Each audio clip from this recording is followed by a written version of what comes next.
Hello champions! After a long gap, we are going to start again vectors topic. इससे पहले वाले lectures में मैंने क्या किया है, वेक्टर्स की थ्योरी और आपको कुछ क्वेश्चंस करवाया था. आज मैं क्या करने वाला हूँ, कंपटीशन फाइल ओपन करने वाला हूँ बच्चों, है ना. कंपटीशन फाइल क्या होता है, कंपटीशन से रिलेटेड जितने भी क्वेश्चन है मैं यहाँ पे आपको सॉल्व करके दिखाने वाला हूँ और सॉल्व करवाने वाला हूँ आपसे.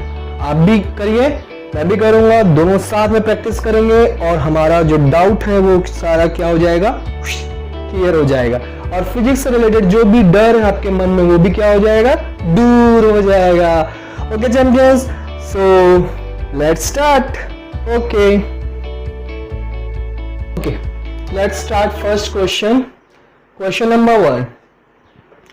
नंबर वन जो है वो CPMT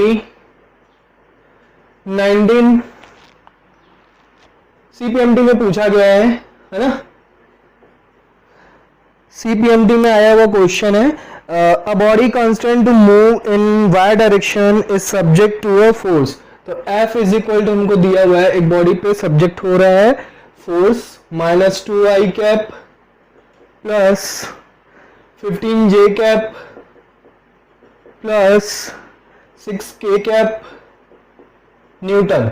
ठीक है, फोर्स हमको मिल गया.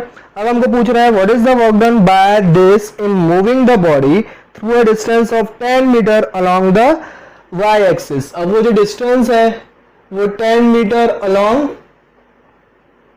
अलोंग वाई एक्सिस है ना. अब बच्चों वाई एक्सिस बोल रहा है, मतलब कौन सा कार्टेशियन होगा, है ना, कौन सा यूनिट वेक्टर होगा. वाई एक्सिस में कौन सा यूनिट वेक्टर होता है, जे कैप. तो यहाँ पे क्या होगा, 10J कैप है. ठीक है, डिस्प्लेसमेंट की वैल्यू क्या होगी, 10J कैप. अब वर्क डन का फॉर्मूला क्या होता है, vector F dot vector S, मतलब फोर्स और डिस्प्लेसमेंट का डॉट प्रोडक्ट. ठीक है, तो यहाँ पे मैं लिख देता हूँ फोर्स की value 2I cap 15J cap plus 6K cap dot S की वैल्यू कितनी है, 10J कैप. अब ये तो पता है कि डॉट प्रोडक्ट जब भी हम करते हैं दो वेक्टर का तो क्या होता है, x वाला x के साथ, y वाला y के साथ, z वाला z के साथ ही हम क्या करते हैं, मल्टीप्लाई करके आंसर लिख देते हैं. यहाँ पे देखो, यहाँ पे इसके पास x है क्या, मतलब i कैप है क्या, नहीं है, तो i कैप वाला 0 हो गया. j कैप है क्या इसके पास, है, तो 15 10 या कितना हुआ 150. 6k कैप है क्या इसके पास, नहीं है, तो हमारा आंसर कितना आ गया 150 जूल. क्लियर है बच्चों. इसका ऑप्शन क्या क्या था, ऑप्शन ए था 190 जूल, ऑप्शन बी था 160 जूल एंड ऑप्शन सी है 150 जूल एंड ऑप्शन डी है 20 जूल. तो आंसर कौन सा होगा, 150 जूल. क्लियर है बच्चों, बहुत इजी क्वेश्चन था. Let's go for next question. Question number 2 जो है बच्चों कर्नाटका के एग्जाम में पूछा गया है. कर्नाटका के एग्जाम में पूछा गया है. ठीक है, अब क्वेश्चन क्या है, 120 ग्राम मास, एक मास दिया हुआ है 120 gram mass, has a velocity v, velocity दी हुई है इसकी vector v is equal to 2I cap plus 5J cap metre पर सेकेंड. ये इसकी वेलोसिटी दी हुई है एट अ सर्टेन इंस्टेंट. तो अब आपसे पूछ रहा है कि काइनेटिक एनर्जी कितनी होगी इसकी. ठीक है, बन जाएगा, वेरी सिंपल. वीडियो को पॉज करो, स्टार्ट करो सॉल्व करना. 1 2 3 4 5, जब तक मैं ऑप्शन लिखूं आप क्या करो, स्टार्ट कर दो. तो आपका आंसर है 5.0 joule, option B 4.0 joule, option C 3.0 joule and option D 1.74 joule. ठीक है, हो गया, सॉल्व हो गया. लेट्स सी किसका करेक्ट होता है. सबसे पहले काइनेटिक एनर्जी का फॉर्मूला क्या होता है बच्चों, काइनेटिक एनर्जी का फॉर्मूला होता है हाफ mv². अब ये जो v है ये क्या है, मैग्नीट्यूड ऑफ v है और हमारे पास वेक्टर ऑफ v गिवन है. तो हम क्या करेंगे, सबसे पहले मैग्नीट्यूड ऑफ वेक्टर v निकालेंगे. कैसे निकलेगा, 2 स्क्वायर प्लस 5 स्क्वायर, ये v के इक्वल होता है ना. तो v इज इक्वल टू आपको क्या मिला, 2 square that is 4, 5 square that is 25, 25 plus 4 that is कितना आया, √29 आया। अब इसमें पुट कर दो काइनेटिक एनर्जी के फॉर्मूले में, तो काइनेटिक एनर्जी का फॉर्मूला हाफ, m की वैल्यू कितनी है 120 है ना, ग्राम में दिया हुआ है तो 1000 से क्या कर दो, उसको डिवाइड कर दो, क्योंकि हमको जूल में आंसर लाना है और जूल किस में होता है, केजी में होता है, तो केजी में हमारा मास होना चाहिए। उसके बाद ये √29 का क्या हो जाएगा, स्क्वायर हो जाएगा, क्योंकि v स्क्वायर होता है फॉर्मूला, तो ये स्क्वायर और स्क्वायर रूट कैंसिल आउट हो गया, ये 0 0 कैंसिल आउट हो गया, 2 6 आ गया है ना, तो ये 6 इंटू 29 डिवाइडेड बाय 100 ये आ गया। अब इसको सॉल्व करो, 29 6 जा कितना होता है, 6 9 जा 54, 4 5 कैरी 6 2 जा 12 17 174 डिवाइडेड बाय 100, तो आपका फाइनल आंसर आएगा kinetic energy is equal to 1.74 joule. तो ऑप्शन कौन सा है बच्चों, option D is correct. Clear है, नोट इट डाउन फास्ट। जिसका करेक्ट नहीं हुआ है कोई बात नहीं, प्रैक्टिस करो, ठीक है। Next question number 3। कभी भी अगर आपका आंसर करेक्ट नहीं आता है तो आपको सैड होने की जरूरत बिल्कुल नहीं है, ठीक है। क्वेश्चन नंबर 3 जो है बच्चों वो CPMT में भी पूछा हुआ है बहुत बार और AIEEE में भी आया हुआ है, ठीक है। CPMT AIEEE दोनों में आया हुआ है। AIEEE पता है ना बच्चों, सबको पता है सर, हाँ बिल्कुल पता है। यहाँ पे पूछा है कि the vectors vector A and vector B are such that, दो वेक्टर्स हैं vector A plus vector B is equal to mod of vector A minus vector B, then the angle between the two vectors. अब दो vectors जो है इस form में दिए हुए हैं, हमें इनके बीच का एंगल फाइंड आउट करना है। तो दो वेक्टर के बीच का एंगल कितना होता है, थीटा होता है, थीटा फाइंड आउट करना है हमको। चलो इसका mod of vector A plus mod of vector B क्या चीज है ये बच्चों, resultant of vector A and vector B।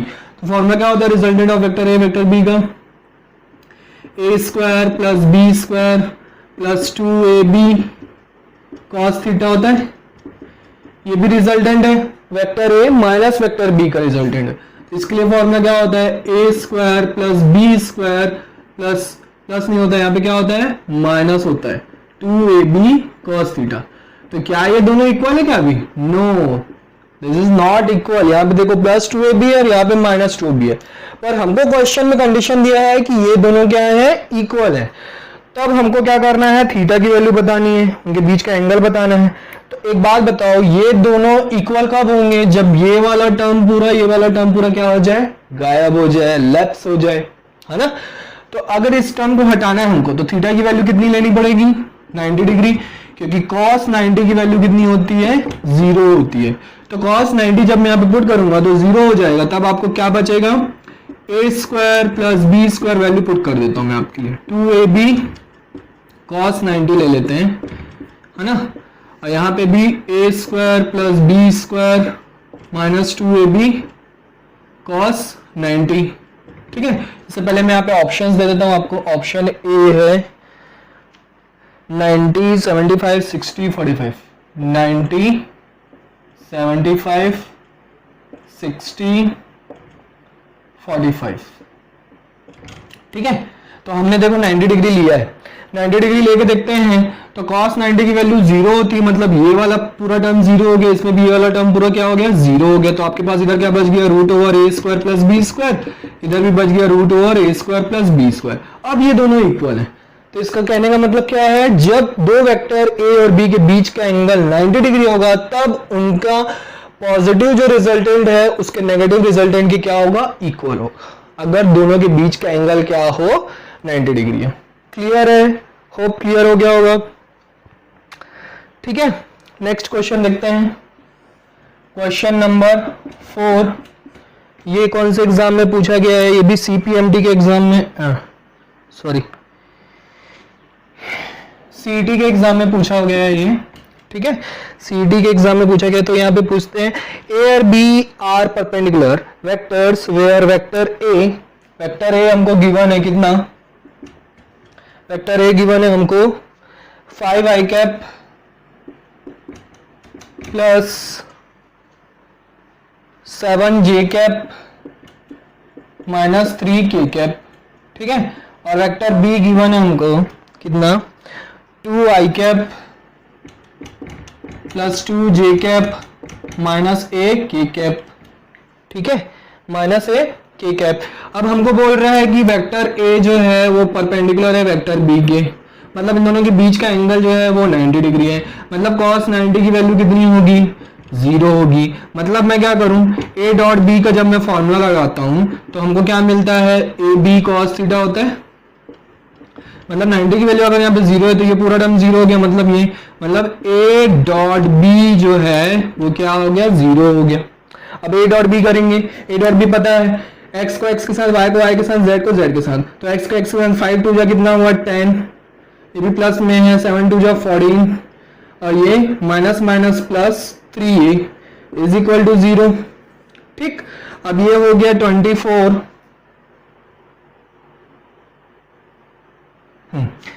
ये हो गया 24 और 24 उधर जाके क्या हो गया माइनस 24, तो a इज इक्वल टू कितना आ गया -8, ठीक है। इसके ऑप्शंस देखते हैं हम क्या क्या है। हाँ, ऑप्शन है -2 b 8 c -7 एंड d -8, तो ऑप्शन कौन सा हुआ हमारा correct -8, option D is correct. Clear है, समझ में आया बच्चों, बहुत ही इजी क्वेश्चन है। ये सारे फॉर्मूले मैंने आपको पहले लेक्चर्स में बता दिया है आपको, अगर आपको नहीं पता है तो आप क्या करो सर्च करो वेक्टर्स क्लास 11 करियर अड्डा के नाम से आप यूट्यूब पे जाके सर्च करेंगे तो आपको मिल जाएगा, ठीक है। तो वहां से आप थ्योरी पढ़ गए हो, फिर आपको न्यूमेरिकल ऑटोमेटिक समझ में आ जाएगा। अगर आप नहीं भी पढ़े तो कोई प्रॉब्लम नहीं, यहाँ पे थ्योरी तो मैं बता ही रहा हूँ ना आपको, ठीक। क्वेश्चन नंबर 5, क्वेश्चन नंबर 5 कब पूछा गया है, कौन से एग्जाम में आया है, ये भी सीईटी के एग्जाम में आया है, ठीक है। क्वेश्चन नंबर 5 क्या कहता है, if vector A and B are, vector A and B ये दोनों क्या है परपेंडिकुलर है, vector A and B are perpendicular to each other, then which of the following statements is true, तो दोनों परपेंडिकुलर है तो इसलिए ऑप्शन ए, मैं पहले ऑप्शन दे देता हूं आपको, vector A dot vector B is equal to A B, ठीक है, लाइन से दे देता हूं। ऑप्शन बी है vector A cross vector B is equal to 0, option C है vector A dot vector B is equal to 0, option D है vector A cross vector B is equal to A B. तो अभी मैं बताया आपको बच्चों कि जब भी दो क्या होते हैं, दो वेक्टर एक दूसरे के परपेंडिकुलर होते हैं तो उनके बीच का एंगल कितना होता है 90 डिग्री होता है, cos 90 की वैल्यू 0 होती है, मतलब a डॉट बी की वैल्यू कितनी मिलेगी हमको 0 मिलेगी। तो चारों में से कौन सा ऑप्शन करेक्ट है, सी ऑप्शन, बाकी हमारे ऑप्शन किसी काम के नहीं है। क्लियर है। क्वेश्चन नंबर 6, क्वेश्चन नंबर 6 कब पूछा गया बच्चों, ये सीपीएमटी में पूछा गया है, सीपीएमटी के एग्जाम में। What is saying question number 6, a body constraint to move in y direction is subjected to a force given by vector f is equal to, हमको वेक्टर f given है कितना -2i cap plus 15j cap plus 6k cap, ठीक है। अब बोल रहे हैं Newton, what is the work done by this force in moving the body through a distance of 10 meter along y axis, along y axis. ये same question हमने किया है बच्चों, क्वेश्चन नंबर फर्स्ट जो मैंने बताया है सेम क्वेश्चन है, डिस्प्लेसमेंट भी क्या है अलोंग y एक्सिस है तो 10j कैप। तुरंत आप आंसर बताएंगे, इसमें हो सकता है ऑप्शन घुमा दिया हो, देखिए कितनी बार वही सेम क्वेश्चन कितनी बार पूछा जाता है, 20 जूल 150 जूल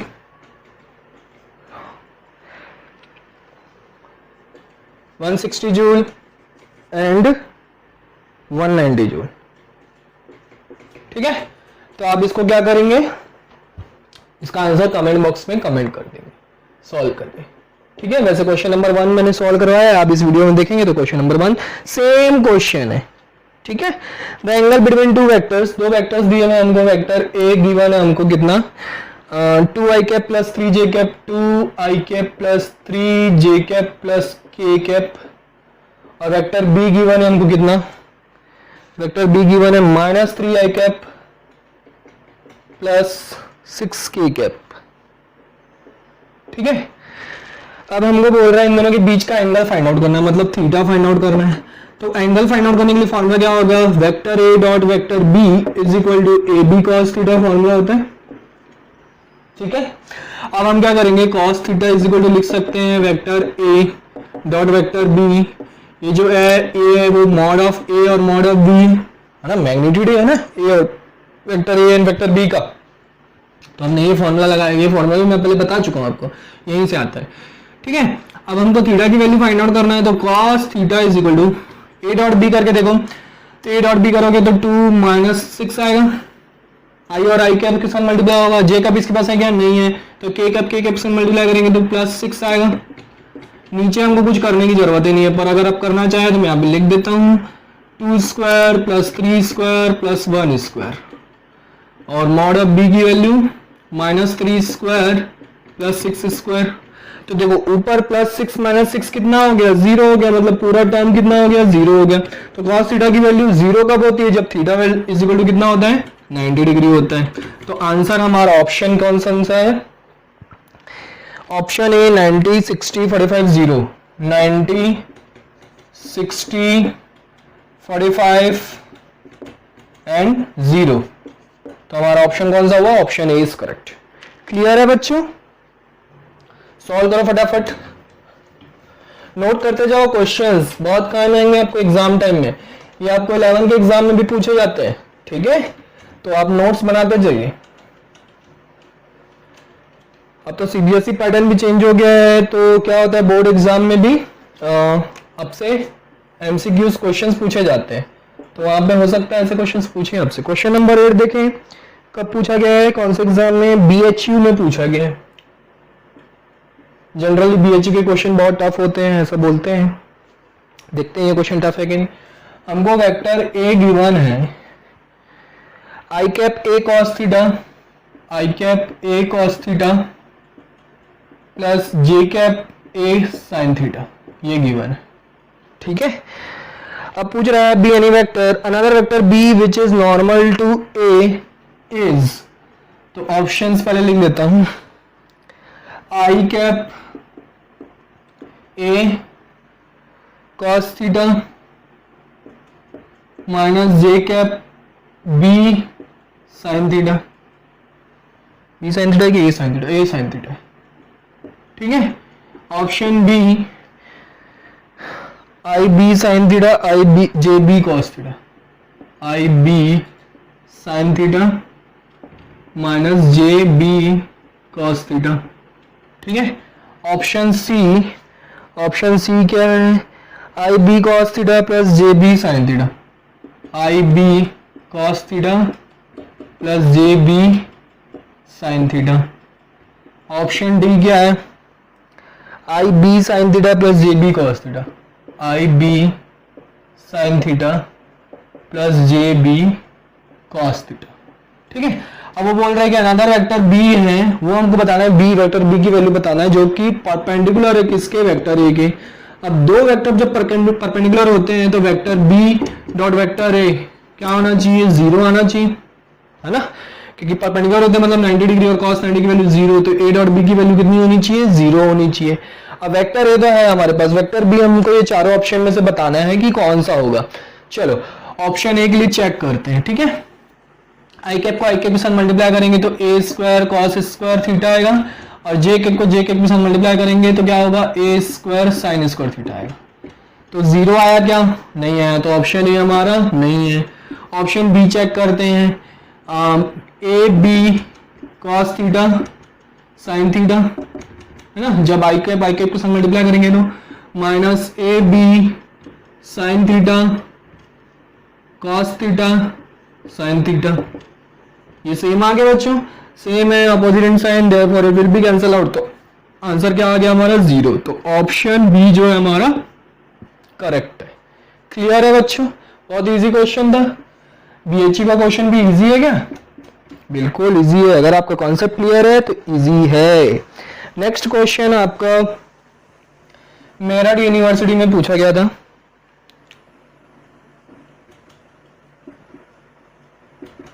ये बहुत ओल्ड क्वेश्चन है बच्चों, है ना, जो मैंने आपके लिए निकाल के लेके आया हूं कि आपको सॉल्व करवाऊं। ये बेसिक क्वेश्चंस हैं, easy questions.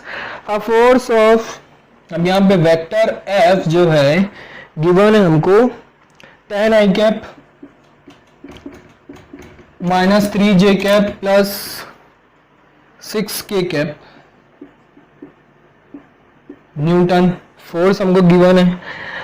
X on a body of mass 5 kg, mass given है कितना 5 kg। अब displaces from this to this, मतलब R1 वेक्टर R1 गिवन है हमको, कहां से कहां डिस्प्लेस होता है 6 आई cap plus 5 J cap plus minus 3 k cap to R2 तक कहता है। तो 10 minus 2 7, 10 i cap minus 2 J cap plus 7 के कैप। ये भी मीटर में है, ये भी मीटर में है, ठीक है। अब सबसे पहले क्या करेंगे, हमको पूछा क्या है, वर्क डन पूछा है ना, वर्क डन फाइंड आउट करना है। ऑप्शन यहाँ पे दे देता हूँ मैं, ऑप्शन ए, अच्छा यहाँ पे हम सॉल्व कर लेंगे। ऑप्शंस में दे देता हूँ, यहाँ पे देख देता हूँ। ऑप्शन ए जो है वो 0 है, ऑप्शन बी जो है वो 100 जूल है, ऑप्शन सी जो है वो 121 जूल है, एंड ऑप्शन डी जो है एनओटी। ये एनओटी तो वरदान होता है बच्चों के लिए, है ना, कि अगर नहीं बनता है क्वेश्चन तो एनओटी लगा दो, वरदान है ये, है ना। चलो सबसे पहले हम क्या करेंगे, डिस्प्लेसमेंट निकालेंगे। तो डिस्प्लेसमेंट कैसे निकालेंगे, vector R2 minus vector R1, है ना, R2 माइनस R1 करोगे तो 10 i cap minus 6 I cap कितना होगा 4 आई कैप, माइनस 2 और माइनस 5 कितना होगा minus 7 j cap, 7 minus minus plus 3 कितना हो जाएगा 10 की कैप हो जाएगा, ठीक है। सॉल्व कर लेना, आ जाएगा। अब वर्क डन का फॉर्मूला लगा देंगे। तो वर्क डन का फॉर्मूला क्या होता है, एफ डॉट एस, यही होता है। एफ डॉट एस करेंगे तो 10 इंटू 4 कितना होगा 40, माइनस माइनस प्लस 7 3 जा 21 प्लस प्लस प्लस 6 10 जा 60, तो कितना आ गया आंसर आपका 121 जूल। 40 plus 60 100, 100 plus 21 121। तो option C is correct. Clear है बच्चों, इजी है, होप इजी लग रहा होगा, मजा आ रहा होगा। मजा आना चाहिए बच्चों क्वेश्चन सॉल्व करने में, ठीक है। एंजॉय कर रहे हो ना, हाँ एंजॉय करो। नेक्स्ट क्वेश्चन नंबर कौन सा था, ये 9 था। क्वेश्चन नंबर 10 देखते हैं।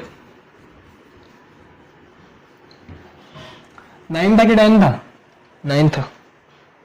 क्वेश्चन नंबर 10 देखते हैं कि कौन से एग्जाम में पूछा गया था। क्वेश्चन नंबर 10 आपको पूछा गया है अगेन सीईटी में।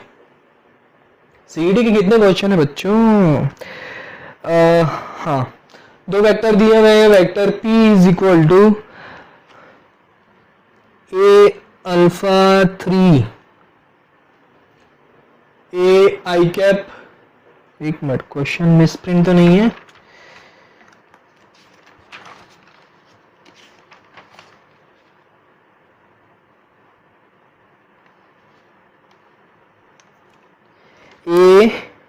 ए है sorry, A i cap plus A j cap plus 3 k cap, और दूसरा वेक्टर क्यू हमको गिवन है कितना ए i cap minus 2 J cap minus के कैप, ठीक है।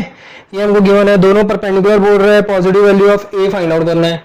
चलो positive value of A find out करना है। ए की value option A 0, option B is 1, option C is 2 and option D is 3, ठीक है। 0 1 2 3 ये हमारे पास आंसर्स है। दोनों परपेंडिकुलर है, मतलब vector P dot vector Q is equal to क्या आना चाहिए 0 आना चाहिए, यही होता है।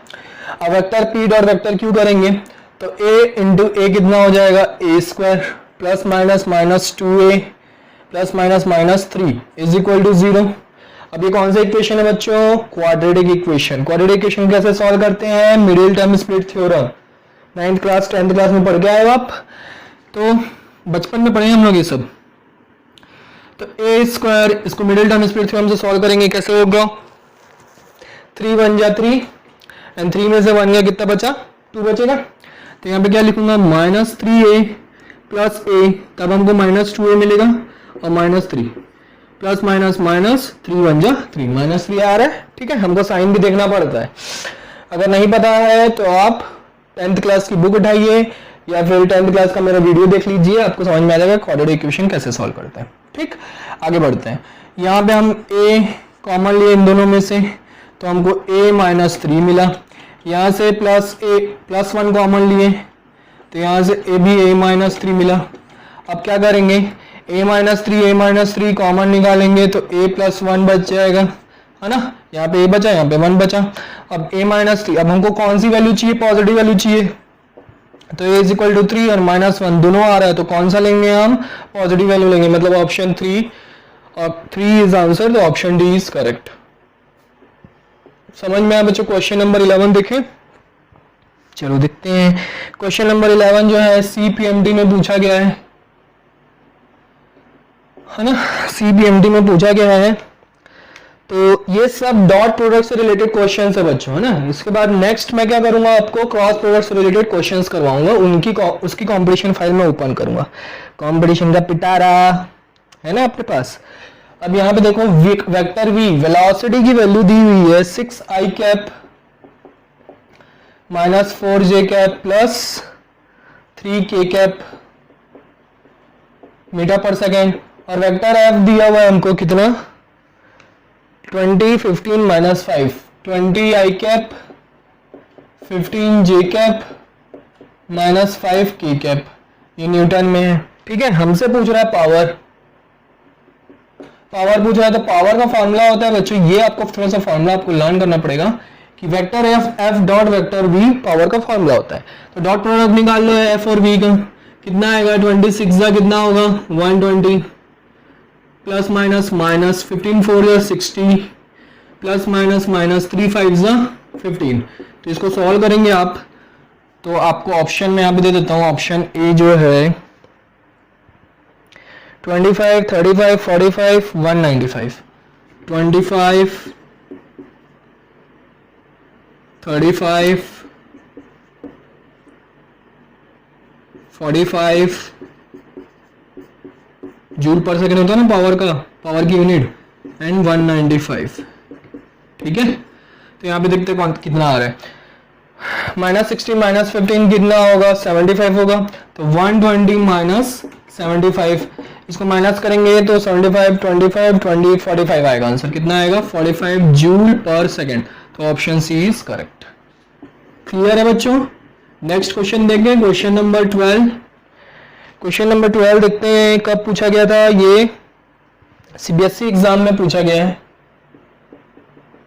ठीक है, सीबीएसई एग्जाम में पूछा गया है। क्या है क्वेश्चन? अ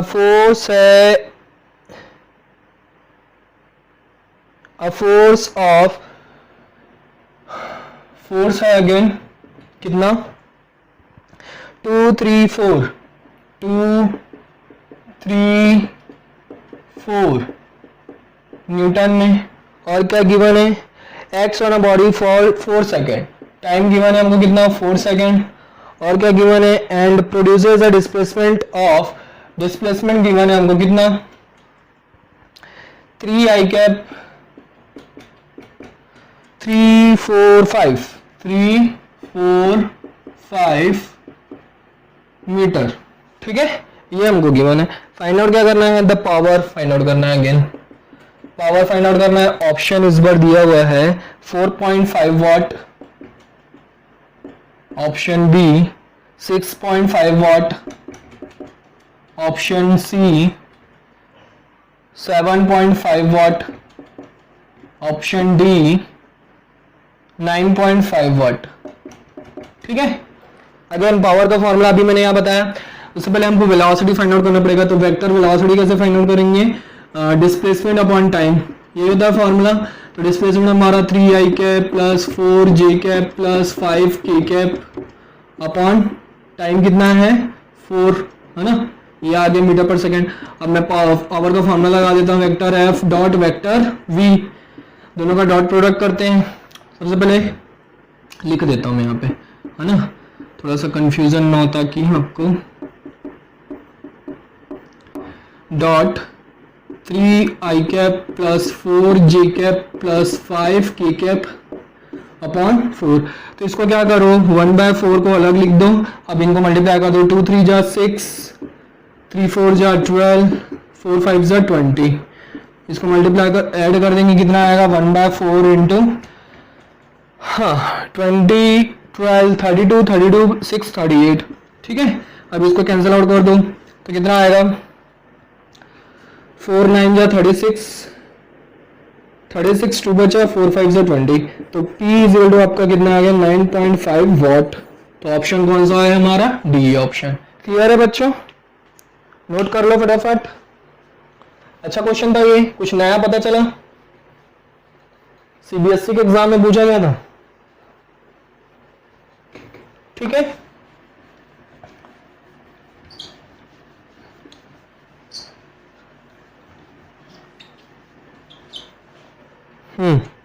next question number 13। Question number 13 कब पूछा गया है, वो भी सीबीएसई के एग्जाम में पूछा गया है ना। तो क्वेश्चन नंबर 13 हम देखते हैं क्या है। ये भी एफ दिया हुआ है, डिस्प्लेसमेंट दिया हुआ है, एफ की वैल्यू दिया हुआ है कितना 3c2, 3 i cap plus c j cap plus 2 k cap newton, और डिस्प्लेसमेंट कितना दिया हुआ है, डिस्प्लेसमेंट दिया है आपको -4 2 2, -4 i cap plus 2 j cap plus 2 k cap metre, ठीक है, in its own direction if the work done is 65।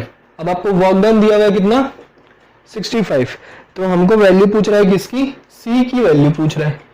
तो ऑप्शन ए देखते हैं कौन कौन सा है, 12 6 1 0, 12 6 1 0, ठीक है। देखते हैं कौन सा आंसर है।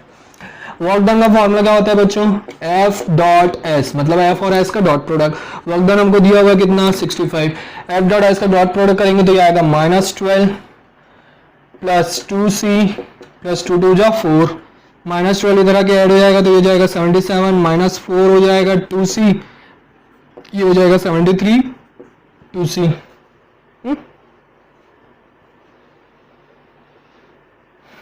सही किया, वैल्यू सही लिया मैं, 3c2 और ये -4 2 -4 2 सही तो लिया। तो 3 4 जा 12 -12, ये 2c और 2 2 जा 4,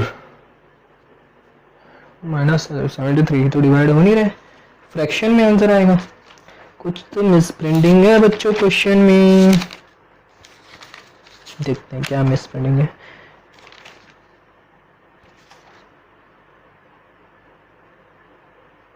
हम्म 65 नहीं है, ये 6 है।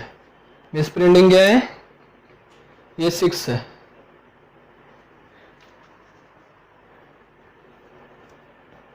हाँ ये कितना है 6, तो 6 प्लस 12 कितना हो जाएगा 18 हो जाएगा, 18 माइनस 4 कितना होगा 14 हो जाएगा। तो आपका सी की वैल्यू कितनी आ जाएगी 7। तो ऑप्शन 7 है क्या,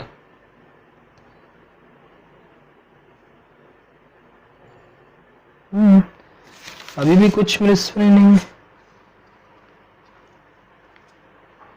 ओके ये 2 नहीं है, ये 3 है, माय मिस्टेक, सॉरी बच्चों, ये 3 है तो ये 3 2 जो कितना हो जाएगा 6, ये हो जाएगा 18, 18 माइनस 6 कितना होगा 12, तो 12 को डिवाइड करोगे 2 से तो कितना आ जाएगा 6, सी की वैल्यू 6 आ जाएगी। तो ऑप्शन बी इज करेक्ट, ठीक है। Next question number 14। Question number 14 कब पूछा गया है, यूपी सीट में पूछा गया है। ठीक है, यूपी सीट में पूछा गया है, एफ की वैल्यू दिया हुआ है, आर की वैल्यू दिया हुआ है।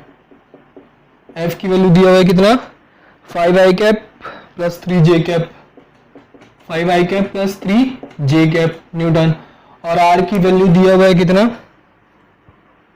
2i cap minus 1j cap, 2i cap minus 1j cap metre.